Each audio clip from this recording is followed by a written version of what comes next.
On June 14th, 2016, Megan Carroll's car was found submerged in a lake outside Boise, Idaho. Her purse, phone, and a single shoe were recovered from the wreckage. Her family held a funeral 3 weeks later. Her husband, Patrick Carroll, gave a tearful eulogy in front of nearly 200 mourners. Megan Carroll was not dead. She was alive, 3 states away, under a different name, having spent 11 months meticulously planning the disappearance of her own identity to escape a marriage that her closest friends only later learned had been quietly, methodically abusive for nearly 6 years. This is the story of how she did it, in the single decision 4 years later that brought everything back into the light. Megan and Patrick Carroll appeared, by every outward measure, to be a successful young couple in Boise. Patrick worked as a financial consultant. Megan taught 2nd grade. They attended community events together, posted happy photos, and were widely regarded among friends as a model relationship.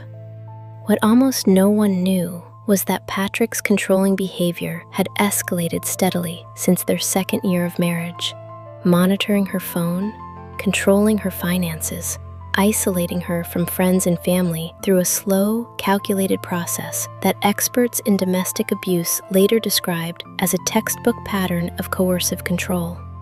Megan confided in exactly one person, her older sister Claire, who lived in Colorado, about the full extent of what was happening, but only in the final year after Patrick had begun making explicit threats that she would regret it if she ever tried to leave him. Megan and Claire began planning Megan's escape nearly a year before the staged accident, researching extensively how to disappear without alerting financial institutions, employers, or law enforcement databases that might inadvertently reveal her location back to Patrick. The planning was extraordinarily detailed. Megan slowly withdrew small amounts of cash over several months, staying under the threshold that would trigger automatic bank reporting requirements. She obtained a post office box under a deliberately misspelled version of a common name and began building a new identity using publicly available genealogy information from a deceased, distant relative with no living connections who could recognize her. On the night of the staged accident, Megan drove her car to a remote section of the lake she had scouted multiple times in advance, removed the items she wanted recovered as evidence, her purse, phone, and 1 shoe, and released the car into the water using a method she had researched extensively to ensure it would submerge completely without immediate detection. She then walked nearly 6 miles to a predetermined location where Claire was waiting in a vehicle registered under Claire's own name, far enough from the scene to avoid any connection. Within 72 hours, Megan had crossed 2 state lines and begun establishing her new identity in a small town in North Carolina using the name Sarah Bennett. For nearly 4 years, Sarah Bennett worked as a substitute teacher, rented a small apartment under her new identity, and rebuilt a quiet life with minimal social presence, deliberately avoiding social media and maintaining only essential low-visibility documentation.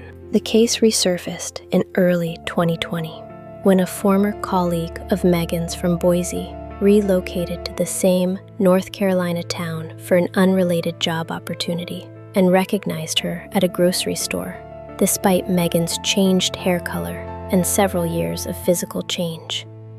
Rather than confronting her directly, the former colleague, uncertain of what she was seeing and aware of the original drowning case, quietly photographed Megan from a distance and posted in a local community group, asking if anyone recognized the woman, unintentionally setting off a chain of recognition that eventually reached someone connected to Patrick's extended family.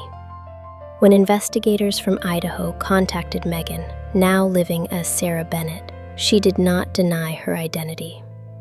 She provided investigators with extensive documentation of the abuse, including medical records of injuries from years prior that she had concealed at the time, financial records showing Patrick's controlling behavior, and a detailed written account of the threats that had driven her to disappear. Idaho prosecutors ultimately declined to pursue significant charges against Megan beyond a minor fraud-related citation related to the false identification documents, citing the extensive documented evidence of abuse and the absence of any insurance fraud, as Megan had never filed any claim related to her own staged death. Patrick Caro has never faced criminal charges related to the alleged abuse, as the statute of limitations had expired on most documented incidents, though the case drew significant public attention to gaps in domestic violence protection enforcement. Megan has since spoken publicly, under her legal name, about her experience, becoming an advocate for survivors who feel that conventional legal protections, including restraining orders, were insufficient to guarantee her safety.